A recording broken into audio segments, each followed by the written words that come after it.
In Python, a string is a sequence of characters. A string is contained within two quotes. You can also use single quotes. A string can be spaces or digits. A string can also be special characters. We can bind or assign a string to another variable. It is helpful to think of a string as an ordered sequence. Each element in the sequence can be accessed using an index represented by the array of numbers. The first index can be accessed as follows. We can access index 6. Moreover, we can access the 13th index.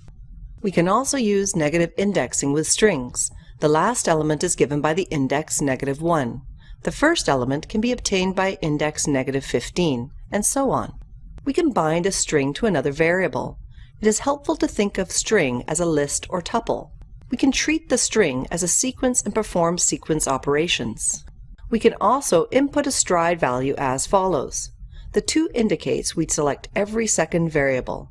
We can also incorporate slicing. In this case, we return every second value up to index 4. We can use the len command to obtain the length of the string. As there are 15 elements, the result is 15. We can concatenate or combine strings. We use the addition symbols. The result is a new string that is a combination of both. We can replicate values of a string. We simply multiply the string by the number of times we would like to replicate it, in this case 3.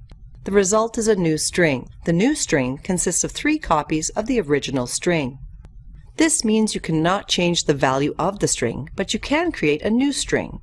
For example, you can create a new string by setting it to the original variable and concatenate it with a new string. The result is a new string that changes from Michael Jackson to Michael Jackson is the best.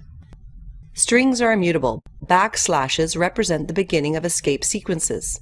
Escape sequences represent strings that may be difficult to input. For example, \n represent a new line. The output is given by a new line after the \n is encountered. Similarly, \t represents a tab. The output is given by a tab where the \t is. If you want to place a backslash in your string, use a double backslash. The result is a backslash after the escape sequence. We can also place an R in front of the string. Now let's take a look at string methods. Strings are sequences, and, as such, have apply methods that work on lists and tuples. Strings also have a second set of methods that just work on strings. When we apply a method to the string A, we get a new string B that is different from A. Let's do some examples. Let's try with the method upper. This method converts lowercase characters to uppercase characters. In this example, we set the variable A to the following value. We apply the method upper and set it equal to B. The value for B is similar to A, but all the characters are uppercase. The method replaces a segment of the string, i.e., a substring, with a new string. We input the part of the string we would like to change. The second argument is what we would like to exchange the segment with. The result is a new string with the segment changed. The method find finds substrings. The argument is the substring you would like to find. The output is the first index of the sequence. We can find the substring Jack.